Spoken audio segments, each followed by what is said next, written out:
Hi, today we're going to talk about the bigger picture. What about our world should we know, should we comprehend really deeply that we don't? We just don't. As children, we might be raised in a farm, an apartment, a trailer park, some kind of a housing development, a military base, like me. That's how I was raised.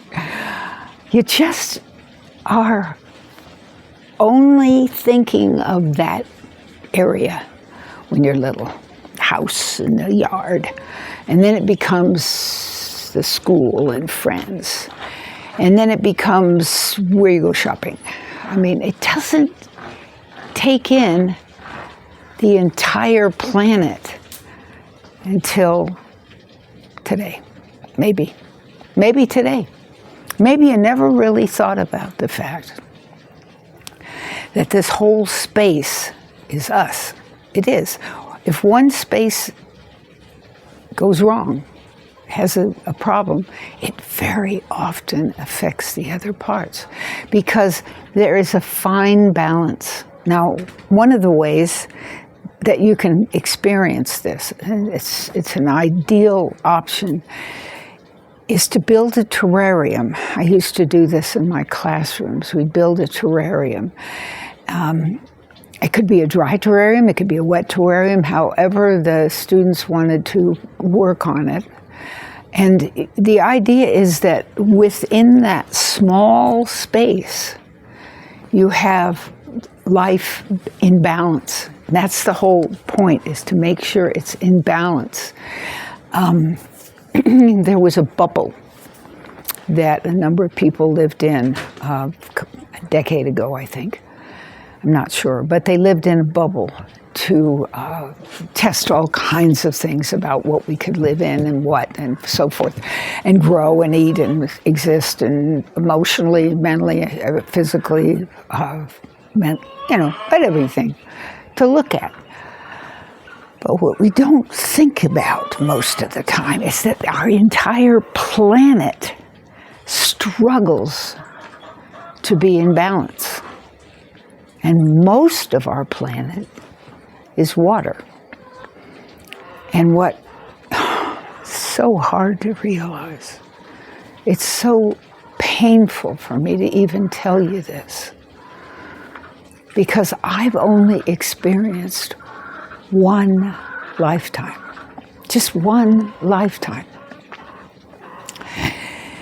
As a child, in the 60s, 50s, 60s, 1960s, 1950s, in Connecticut. I stopped, my parents took me for 2 days to visit my relatives in Connecticut. And I had three boy cousins within 11 months of my age, so I felt very comfortable when they told me to go drink out of the river. It was a creek. It wasn't a river, it was a creek. It was a creek up in the mountains. Clean as could be, no problem. Easy to drink out of, and we all did. We all had a drink. Nobody carried a water bottle back then. There wasn't any reason to. The water was clean. There's no issue. But in the course of my lifetime, it's so hard to imagine. In my 40s, maybe my 30s, I think it was my 40s, I saw a fire burn in water, in public river, on fire. It's so hard for me to believe. And when I talk with the mentors, there's so many experts that I constantly follow their articles, their YouTubes, whatever videos, podcasts, whatever they're doing, just to find out what's going on in the world, what's happening, how things are changing. I am stunned at how much our water has changed, our oceans. A large portion of the planet we live on is filthy with garbage. And I mean, they even let boats drop into to make coral reefs. Now, I do understand the point of a coral reef, but garbage down there really bothers me. I just think that our whole outlook is still that little house we were raised in, or that little space we were raised in, or that little environment where we always turned the tap and the water worked. It's one of the things I like here in Ecuador. Lots of times turn the tap and nothing comes out. Yeah, this is a developing country. The water lines are laid on top of the ground, on mountains that flood and have rocks roll down and break the water lines. It's very common. Or animals, or somebody bites it. I mean, there's all kinds of things that can break a water line. And when it breaks, then there's no water. And it teaches us every single time the water goes off, it's a lesson. Jackie, do you have a 5-gallon bucket of drinking water backup besides a half-gallon or gallon that's still left on the counter? Do you have buckets of water out back to water all those plants that are counting on having some water today? Have you caught that off of the roof and saved it? Have you preserved it? Have you been checking it to make sure that there's still water there? Have you put the lid on it to make sure that nobody falls in there and dies? You know, crickets and grasshoppers and so forth. Because they when they're looking for water, they often will drown. Mindfulness is what it is about when we're thinking about our earth. And one of the things we hardly ever think about, unless there's a fire, is the air. We need clean air. We need trees. We need oxygen. Deep breaths aren't a good idea in some places. That's the first thing we need, is air. Can only go about 2 minutes without air and it's over. Most of life, much of life, has to breathe on a regular basis. Water. Food, you can go 60 days without food, most of us. Most of us can go 60 days without food, but not without water. So, yeah, food's important, and good food is important to give the nutrition to our whole body that it needs. But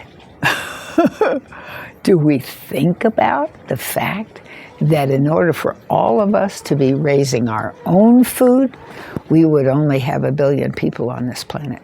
And right now we have 8 billion because we have oil, coal, natural gas. They make up for the loss of human labor that's needed in order to feed 8 billion of us. Sadly, we're running out. So we need to think of our world as a place to keep in balance. We need to look at ways to keep our space in balance. We need to think about our world as an entire large space or a small terrarium that we want to keep in balance. It's so important. It's so vital. And things like wars, with all that junk flying up in the air and all those buildings destroyed and the loss of life. Oh, it's devastating to our planet. Just devastating. To our planet, to our minds, to our souls, to our emotions. Increases anxiety. We don't need it. We don't need to be greedy. We don't need to be selfish. We need to be kind. We need to love each other.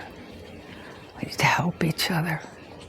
Life is very, very short. And it's shorter if somebody bombs and kills your home, your dog, your parents, all your family and relatives are gone. It's very short. And it doesn't heal quickly either. Think about it. think about our planet. If you have any questions, put them right down there. I have finally figured out how to answer comments. I'm new to this. I'm doing my best. Come on, give me a break here. Down there is Summerland, a nonprofit I've run for about 36 years. And 2 of us are artists. There's art down there that helps remind you of nature. Love to hear from you. Any comments? Love to meet with you on Zoom. No problem. Just let me know. Thank you for being here today.